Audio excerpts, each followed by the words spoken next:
تو بچوں کو بکرا کیسا لگا؟ بچوں کو اچھا لگا بکرا، لیکن مجھے نہیں اچھا لگا۔ کیوں؟ کیا ہوا اس کو؟ سر جی میں نے آپ سے پہلے ہی بولا تھا کہ مجھے محلے میں سب سے بڑا بکرا چاہیے، اور آپ یہ چھوٹا سا بکرا لے آئے ہیں۔ تو کیا کروں؟ چوری کروں؟ کوئی غلط کام کر کے لے کے آؤں؟ یہی ہماری حیثیت ہے، لوگوں کی تو یہ بھی حیثیت نہیں ہے۔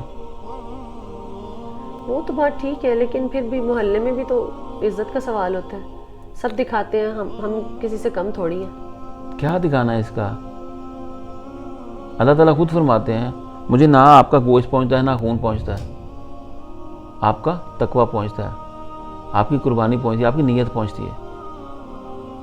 بکرا چھوٹا ہو یا بڑا ہو، ثواب اتنا ہی ہونا ہوتا ہے۔ اور ویسے بھی بکرا تو ایک رسم ہے، اس کے پیچھے تو ایک باپ اور بیٹے کی کہانی ہے، دو نبیوں کی کہانی ہے، حضرت ابراہیم علیہ السلام، حضرت اسماعیل علیہ السلام۔ ایک باپ اللہ کے حکم پر اپنے بیٹے کو قربان کرتے ہیں اور بیٹا اس حکم کو بچا لاتے ہیں۔ سوچو ہمیں اپنی اولاد کو قربان کرنا پڑے، ہمیں اس قربانی کے بدلے صرف ایک بکرا قربان کرنے کا ثواب ملتا ہے۔ تو صرف نیت کے معاملے ہوتے ہیں، ایسی باتیں نہیں سوچتے، بلکہ ایسی باتیں کبھی کرنا بھی نہ۔ بچے سنیں گے تو وہ بھی آگے زندگی میں اسی طرح لوگوں کے ساتھ ریس لگائیں گے، ہم اسی طرح اپنے معاشرے کو خراب کر لیتے ہیں۔ ہمیشہ اپنی چادر اور اپنی حیثیت کے اندر رہ کے کام کرنا چاہیے۔ تو میں نہیں چاہتا کہ میں کوئی غلط کام کر کے کسی کو دکھاوا کروں۔